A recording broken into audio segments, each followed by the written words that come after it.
إن الحمد لله نحمده ونستعينه ونستغفره ونعوذ بالله من شرور أنفسنا وسيئات أعمالنا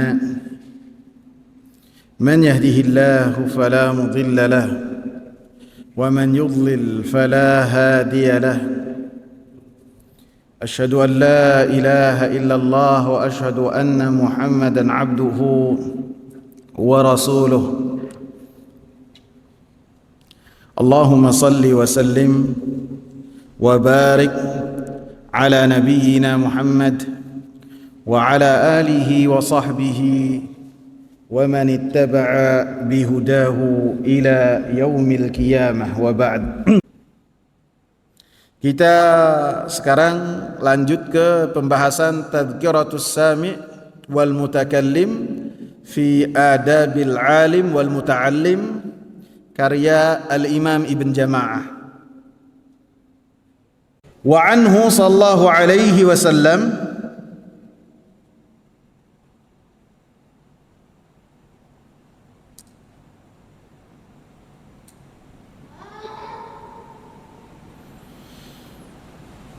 Rasulullah sallallahu alaihi wasallam berkata yang berkaitan dengan keutamaan-keutamaan para ulama dan penuntut ilmu.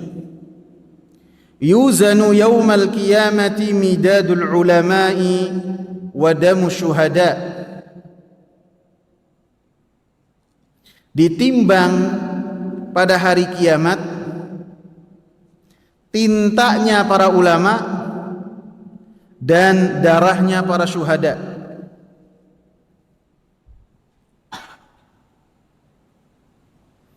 Dan hadis ini adalah hadis yang maudhu', hadis yang palsu.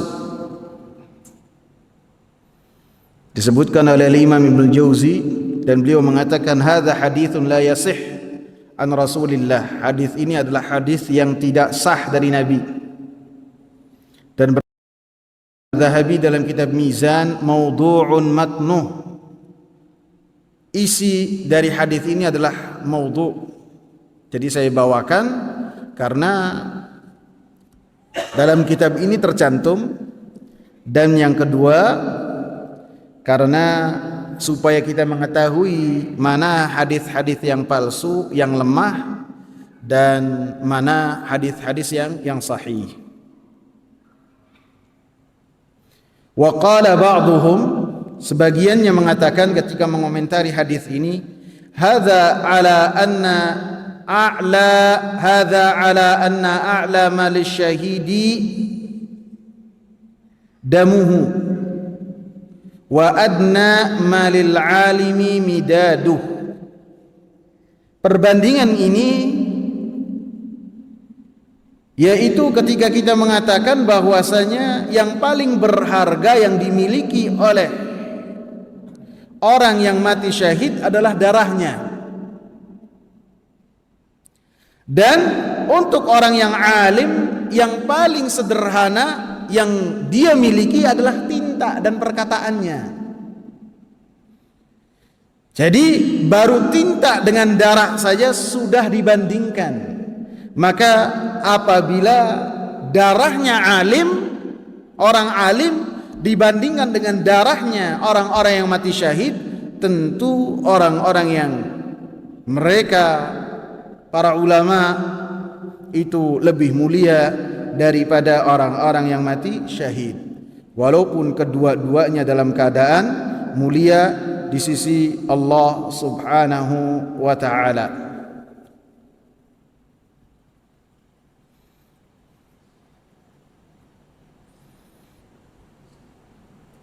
Kemudian yang berikutnya hadis yang maudhu' juga. Bukan maudhu', ini dhaif.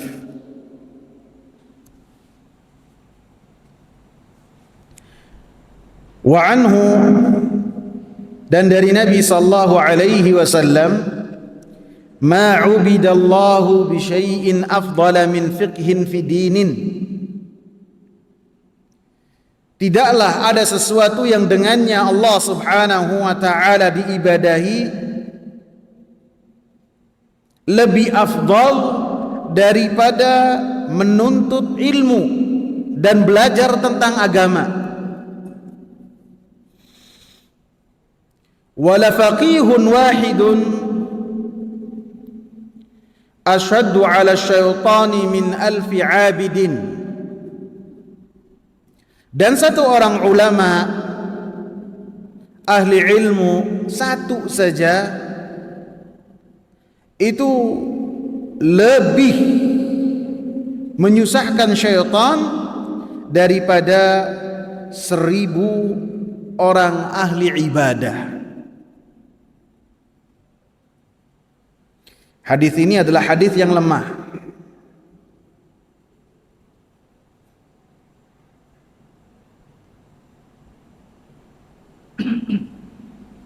Di dalamnya ada Yazid bin Iyad dan dia dikatakan kadzdzab. Wal mahfudhu hadzal lafdhu min qawli Az-Zuhri. Dan perkataan yang serupa dengan perkataan ini yang sanadnya sahih adalah perkataan dari Al-Imam Zuhri.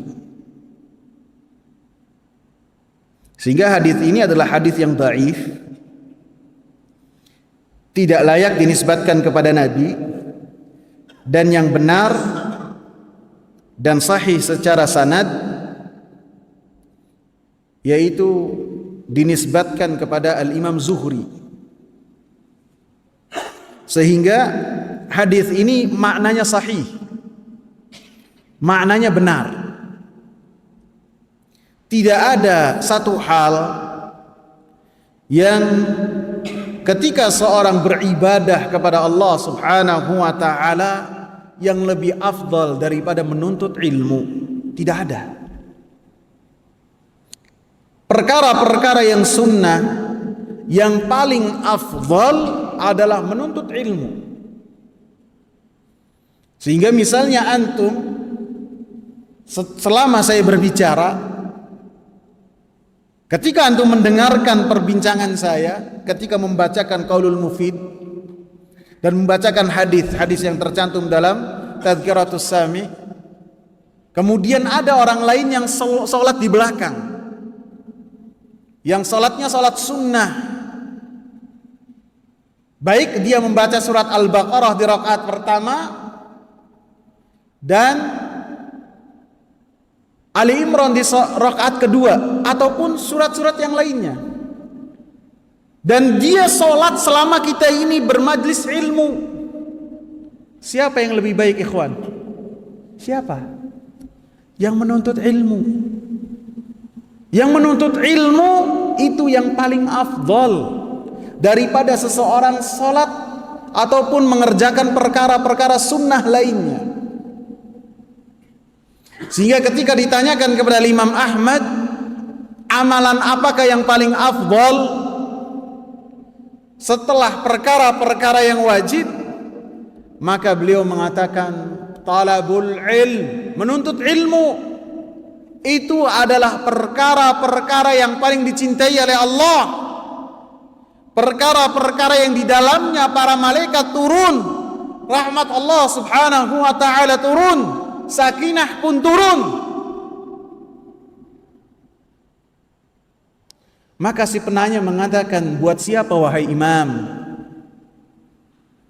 Apakah setiap orang yang datang ke majlis ilmu dia itu memiliki keutamaan ini, ataukah ada ketentuan tertentu? Maka imam mengatakan, liman sahhat niyatuhu, bagi orang-orang yang sahih niatnya, benar niatnya. Penanya ngejar lagi, bagaimana orang tersebut dikatakan orang yang benar niatnya? Bagaimana? Maka al-imam mengatakan, yanwi bihi raf'al jahli an nafsih wa an ghairih. Ketika seorang menghadiri majlis ilmu dalam rangka supaya mengangkat kejahilan dari dirinya, yang tadinya dia tidak tahu jadi tahu, dan mengangkat kejahilan dari selain dirinya. Jadi walaupun hadisnya dhaif, maknanya benar. Wala faqihun wahidun asyaddu 'ala syaitani min alfi 'abid. Dan satu orang ulama yang dia memiliki ilmu berupa Al-Quran dan As-Sunnah, dan dengannya dia takut kepada Allah Subhanahu wa ta'ala dan mengajarkan kepada manusia Al-Quran dan As-Sunnah supaya manusia mengagungkan Allah Subhanahu wa ta'ala, supaya mereka takut kepada Allah Subhanahu wa ta'ala. Yang demikian ini lebih berat atas syaitan daripada 1000 orang ahli ibadah. Karena orang-orang ahli ibadah, mereka memiliki ibadahnya untuk diri mereka sendiri. Akan tetapi para ulama yang mereka mengajarkan kebaikan yang telah mereka dapat dari Allah, kebaikan yang mereka dapat mereka sebar, sehingga dampak dan efek yang mereka miliki menebar kepada manusia. Adapun orang-orang yang ahli ibadah untuk diri mereka sendiri, tidak untuk yang lainnya.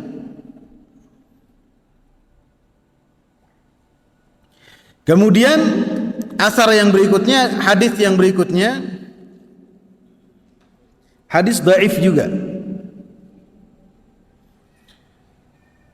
Yahmilu hadzal ilma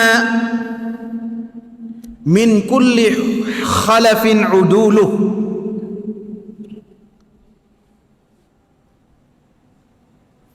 Yanfuna anhu tahrif al-ghalin wa intihal al-mubtilin wa ta'wil al-jahilin. Akan membawa ilmu ini dari setiap generasi orang-orang yang adil, yang mereka tugasnya adalah menangkis dan menangkal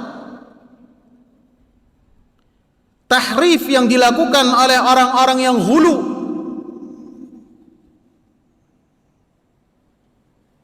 wantihal al-mubtilin,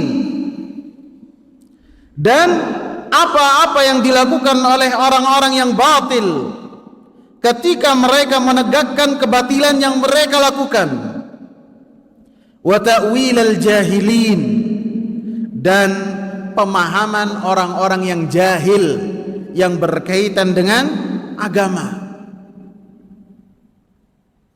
Ini juga maknanya benar, akan tetapi hadisnya ini hadis yang dhaif. Dikeluarkan oleh Al-Imam Ibn Abi Hatim, Al-Imam Ibn Adi di dalam kitab Kamil, Al-Imam Baihaqi dalam Kubra, dari Ibrahim Ibn Abdurrahman Al-Udhri mursala. Jadi hadisnya itu adalah hadis yang mursal.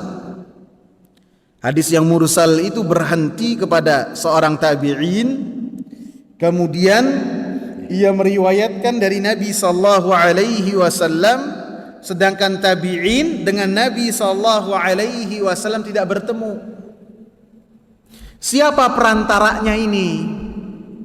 Nah, perantaranya itu tanda tanya, sehingga apabila tidak dijelaskan siapa perantaranya, maka disebut dengan hadis mursal.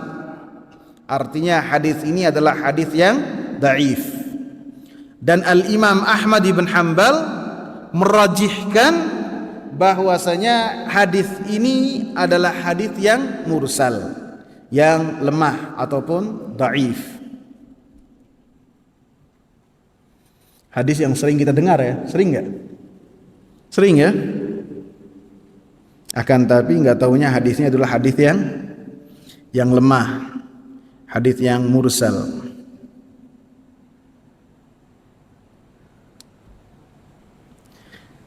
Jadi makna dari hadis ini, yahmilu hadzal ilma, akan membawa ilmu, yaitu yang berupa Al-Quran dan As-Sunnah, dalam setiap generasi orang-orang yang adil. Yang orang-orang adil ini mereka adalah tentunya para ulama. Yang para ulama ini memiliki tugas-tugas yang disebutkan dalam hadis ini, yaitu yanfuna anhu tahrifal ghalin. Mereka menangkal pemahaman-pemahaman yang pemahaman-pemahaman tersebut menjadikan seseorang ketika mengamalkan pemahaman tersebut menjadi orang-orang yang hulu, melampaui batas, berlebih-lebihan.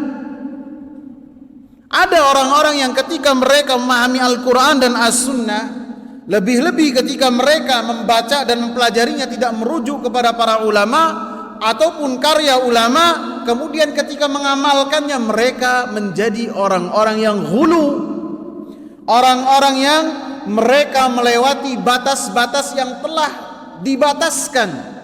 Ada batasan-batasan, kemudian batasan-batasan ini mereka lewati, sehingga mau tidak mau Rasulullah sallallahu alaihi wasallam telah mengabarkan apa? Dan ini pun termasuk doa juga, halakal mutanatti'un, orang-orang yang hulu dalam setiap hal, yang berlebih-lebihan dalam setiap hal, dalam apapun juga, maka mereka akan binasa. Ini Rasulullah yang mengabarkan.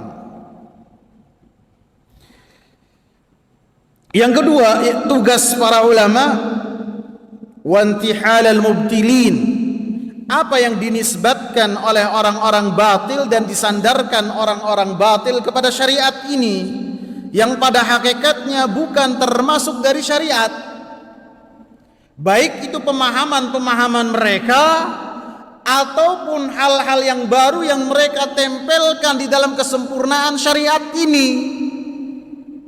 Maka yang menjelaskan ini adalah sesuatu yang bukan dari agama yang mulia, dan ini sesuatu yang terkotori dan tercemari pengamalannya, bukan dengan sesuai dengan apa yang telah dicontohkan oleh Rasulullah. Siapa?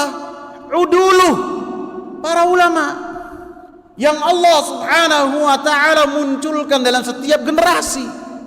Ada. Antum bayangkan, sholat di tanah lapang mulai tahun berapa Ustaz Samsuri? Tahun berapa tuh?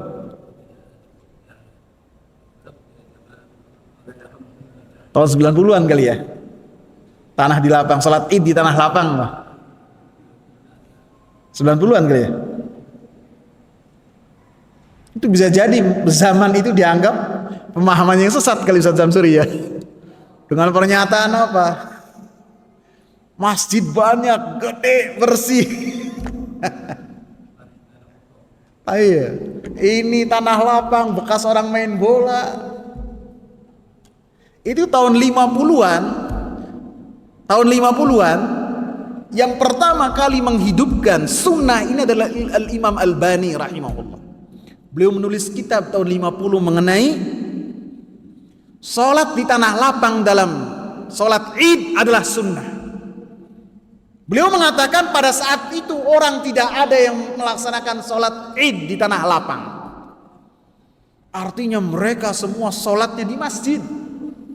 Akhirnya beliau pun menyusun hadis-hadis Nabi yang berkaitan dengan sholat di tanah lapang adalah perkara yang sunnah, yang Nabi SAW amalkan. Sehingga ketika meninggalkan masjid, di saat itu adalah apa yang telah dicontohkan oleh Rasulullah sallallahu alaihi wasallam.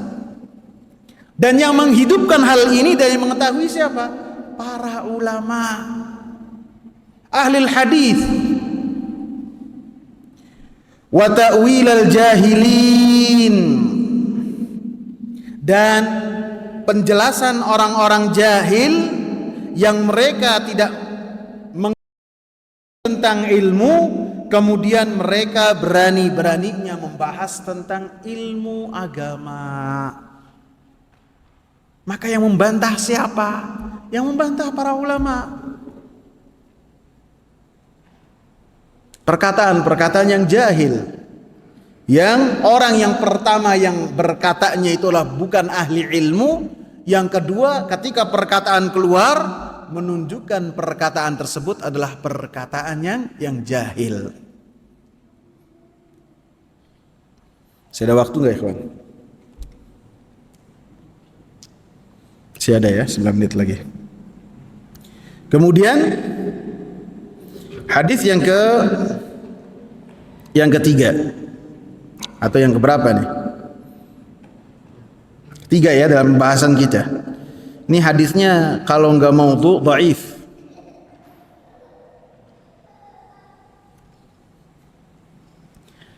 Wa fi haditsin, dalam satu hadisnya maudhu ini. Yashfa'u yaumal qiyamati thalathatun, akan memberikan syafaat pada hari kiamat ada 3 golongan. Al-anbiya'u, thumma al-ulama'u, thumma syuhada. Para nabi, para ulama, dan para syuhada. Hadis ini dikeluarkan oleh Al-Imam Ibnu Majah, Al-Imam Ibn Adi, dan Al-Imam Uqaili dalam kitab beliau Ad-Du'afa, dan di dalam sanadnya ada Anbasah Ibn Abdurrahman Al-Qurashi. Berkata Abu Hatim, Anbasah ini adalah kana yadha'ul hadis, orang yang biasa membuat hadis-hadis palsu. Jadi hadis ini termasuk hadis yang palsu dan dimasukkan oleh Al-Imam Albani dalam silsilah al-ahadits ad-dha'ifah dan dinyatakan oleh beliau sebagai hadis yang palsu. Mungkin ada pertanyaan dari antum, kok sudah tahu hadis yang palsu sama para ulama dicantumkan dalam kitab-kitab mereka? Benar. Jadi para ulama ketika mereka itu menuliskan kitab-kitabnya, maka para ulama membawakan sanad. Jadi ketika para ulama telah membawakan sanad, maka tanggung jawab mereka telah selesai. Artinya buat generasi sesudahnya, silakan ketika membaca dilihat sanadnya. Jadi para ulama tidak salah dalam hal ini. Yang kedua, pembahasan tentang hadis-hadis yang kita bahas ini pada hakikatnya dalam pertemuan-pertemuan sebelumnya kita telah bahas dalam hadis-hadis yang sahih dan membahas ayat-ayat yang mengenai keutamaan tentang hal ini. Sehingga ketika dibawakan hadis-hadis yang lemah ataupun maudhu, maka hanya untuk penopang saja. Dan kita tidak boleh meriwayatkan hadis yang dhaif, lebih-lebih yang palsu, kecuali dalam rangka supaya orang mengetahui bahwasanya ini adalah hadis yang dhaif, ini adalah hadis yang maudhu. Hadis ini pada hari kiamat akan memberikan syafaat 3 golongan, kemudian disebutkan ulama. Maka pembahasan yang menyatakan dalam hadis-hadis bahwasanya para ulama mereka memberikan syafaat secara khusus, maka hadis-hadisnya adalah hadis-hadis yang lemah ataupun maudhu. Para ulama dikatakan mereka memberikan syafaat tentu atas izin Allah.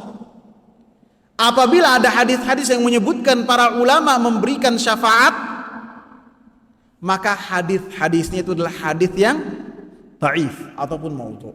Itu kaidahnya.